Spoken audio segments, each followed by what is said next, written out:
principal que eu mais quero é que meu filho morra numa cruz. Faz sentido? Parece que não faz sentido. Parece que a cruz foi para... A gente vai falar um pouco sobre isso. A cruz foi para acontecer, sei lá. Parece que alguma coisa deu errado e teve que vir a cruz. Mas, pô, o propósito dele era já matar o filho? Pô, que pai é esse, né? Qual o propósito dele? Eu e minha esposa, a gente compõe música há alguns anos. E toda música, ela tem uma característica. Toda música tem um refrão, ok? O que é o refrão? O refrão é a parte mais repetida da música. Ou seja, o refrão é a parte mais importante da música. Para quem compôs, o compositor, por exemplo, tinha uma época na minha vida que Deus estava falando muito comigo sobre avivamento. Avivamento. E eu falei assim, cara, eu vou fazer uma música sobre avivamento, eu preciso fazer uma música sobre isso. Tudo que eu queria dizer numa frase só seria o refrão, porque é todo o peso do nosso coração que a gente joga de uma vez só. Aquilo é refrão, aquilo é o que as pessoas mais vão repetir. Então, na época eu fiz, vem fazer o que nenhum homem fez, o que a história nunca viu, aviva-nos, e tipo assim, isso era o que estava bombardeando no meu coração. Só que uma música não é feita apenas de refrão, então existem as estrofes antes. A estrofe, você vai explicando alguma coisa, para quando chegar no refrão, você falar o que importava no final das contas, ok? Se nós pensarmos na Bíblia como uma música, a Bíblia tem um refrão. Existe uma frase que o próprio Deus, não são pessoas diferentes usadas por Deus, existe uma frase que o próprio Deus falou 23 vezes.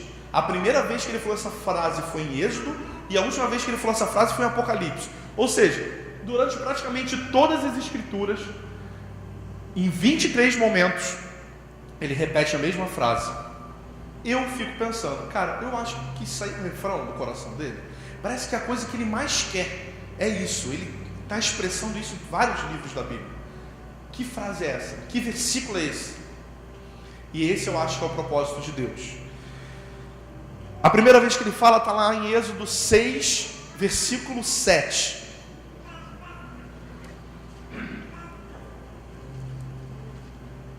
Depois, se você quiser pegar outras referências, eu tenho aqui. Não sei se eu tenho as 23, mas tenho bastante. Vai que eu estou mentindo, né? Tem que conferir o que o pregador fala. O pregador fala besteira pra caramba, gente.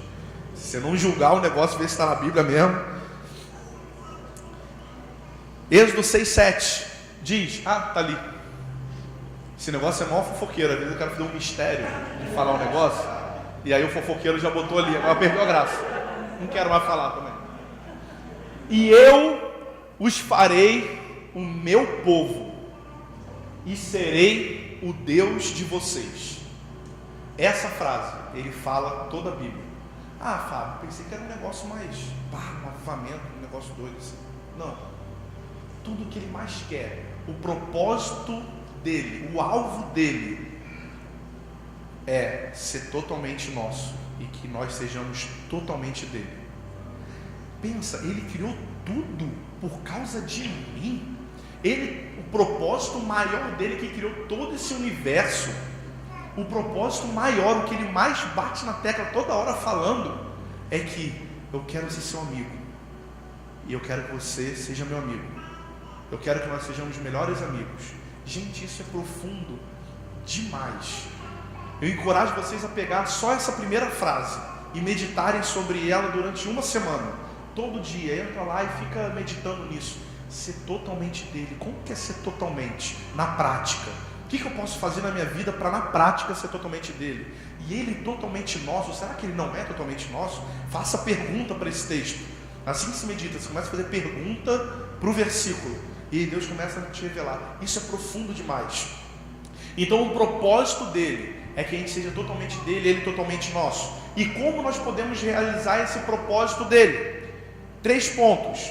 O primeiro está em Êxodo 19:6. A primeira forma que nós podemos realizar esse propósito dele é através da intimidade. Mas vós sereis para mim um reino de sacerdotes. O que é um sacerdote? Quem sabe me dizer? Já que ele falou que era meio bate-papo, eu estou ali tentando. Você está vendo que eu estou tentando. O que é um sacerdote? Quem pode me dizer? Chuta aí. Ou se você sabe, fala aí. Sacerdote. Antes de você falar, pensa. Quantos aqui, falem a verdade, hein, gente? Vocês estão dentro da igreja. Quantas pessoas aqui, quantos de nós já não tivemos crise existencial? Qual é o meu chamado? O que eu tenho que fazer? Por que eu vivo nessa época? Será que eu sou pastor? Será que eu sou pregador? Será que eu sou evangelista? Será que eu sou não sei o quê? Quantos já tiveram crise assim, gente? Tem gente que não levanta a mão para nenhuma pergunta. Assim, quem é sim? Quem é não? Quem não é nada? Quem não levanta a mão para nada que eu perguntar? Levanta. A Bíblia responde o que você é. Normalmente a gente quer saber qual é o nosso chamado secundário. O meu primeiro chamado não é ser pastor de igreja. O primeiro chamado do pastor não é ser pastor de igreja. O nosso primeiro chamado é ser sacerdote. Todos sacerdotes. O que é um sacerdote? Qual é a sua primeira identidade em Deus? Sacerdote é aquele que tem comunhão com Deus. Sacerdote é aquele que ministra ao coração de Deus. Sabe qual é o seu chamado? Chamado significa, sabe para que ele te criou? Sabe qual é o propósito da sua existência? O propósito da sua existência é ser amigo de Deus. Amém. Esse é o propósito da sua existência. Esse é um sacerdote. Quem é um sacerdote dessa igreja? Amém. Todos nós. Existem igrejas que eu faço essa pergunta. Muitas igrejas eu faço a pergunta: quem é o sacerdote da igreja? Pastor fulano. Não, ele também é um sacerdote. Mas todos nós, a criança menorzinha que está aqui, era tão sacerdote quanto o pastor da igreja, sabia? O que muda a autoridade do pastor aí é outra história, é o chamado do ministério, é outro papo que ele tem mais autoridade, enfim. Mas sacerdote, tudo que o pastor pode fazer, uma criança pode fazer, sabia? Curar um enfermo, a gente tem experimentado isso em vários lugares que a gente tem ido. Crianças pequenininhas curando enfermo, adolescentes curando a professora na escola, e ninguém liga para o pastor, não. Pastor, como é que eu faço aqui? Tu sabe, tu é sacerdote, meu irmão. Está ouvindo Deus, vai lá agora e cura, né? Agora não recorre para mim não, dá seu jeito. Somos sacerdotes, amigos de Deus. Segundo ponto, como realizar o propósito de Deus? Então o primeiro é intimidade. O segundo, entendendo que isso é através de Jesus. Romanos 8:29 diz: pois os que conheceu por antemão também os predestinou a serem conforme a imagem de seu Filho. Sabe como é que você vai conseguir ser totalmente dele? Sendo igual a Jesus, no caráter, no poder, na dedicação a uma missão, a um chamado, ser semelhante a Jesus em tudo. Quando Deus te criou, Ele queria que você fosse exatamente igual ao Filho. E pensa, isso não é uma utopia, sabia? Sabia que você pode viver sem pecar? Sem pecado nenhum? Você pode, porque se não pudesse, a Bíblia estava mentindo. A gente não consegue, mas a gente pode, porque o propósito de Deus é que você seja igual ao Filho. Gente, como era o Filho? Como era Jesus? Você pode ser exatamente igual. E não só Ele deixa você ser igual, Ele deseja que você seja igual. Ele te criou para você ser igual. Ele quer mais do que você seja igual a Jesus. Tem um clamor no seu coração para ser igual a Jesus. O clamor que tem no coração de Deus para que você seja igual a Jesus é muito maior, porque esse é o propósito dele. E o terceiro ponto: como realizar esse propósito de Deus? Qual o desejo de Deus? Que você reine com Ele. Apocalipse 5:10: e o constituíste reino e sacerdotes para nosso Deus, e assim reinarão sobre a terra. Você já pensou nisso? Já pensou que doido? Essa é a hora que você, às vezes, quando eu falo isso, você pensa no seu pecado, pensa que você não ora como deveria, pensa que você não lê a Bíblia como você gostaria, então isso vai ficar para reinar para outras pessoas. Não! É desejo de Deus que você reine com Ele. Você sabia? Jesus vai descer, Nova Jerusalém vai descer, Jesus vai descer e vai reinar. Ele vai reinar sobre toda a terra. Só que as cidades terão reis. E sabe quem vão ser esses reis? Nós. Que louco isso!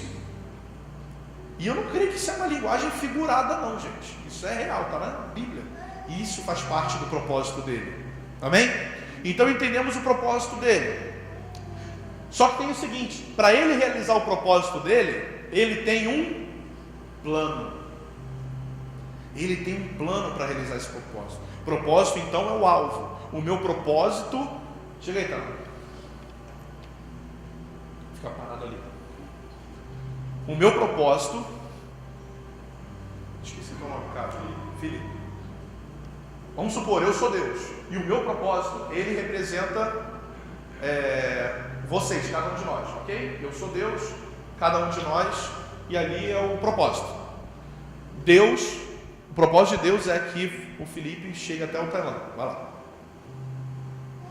Beleza? Fácil, né? Só que plano tem uma questão. Plano tem vários caminhos. Para o Felipe, o plano de Deus para a vida do Felipe era que ele fosse por aqui onde ele foi. O plano de Deus para ele não é seguir a mesma linha do Felipe. O plano de Deus para ele é que ele venha lá por trás, dê uma volta, passe aqui por meio para poder chegar ali. Todos vão chegar no propósito? Sim, é o desejo dele que todos cheguem lá. Mas o plano, Deus tem um plano para cada pessoa, para cada nação, para cada geração. Ele tem um plano. Existe uma construção. Então, no começo da história, ele tinha um plano para alguém dar um passo. Depois o outro dava um outro passo. E eu vou provar isso nas escrituras para vocês. Olha que interessante. Essa parte aqui a gente podia ficar vários dias. Então eu vou passar bem rápido, preste bastante atenção.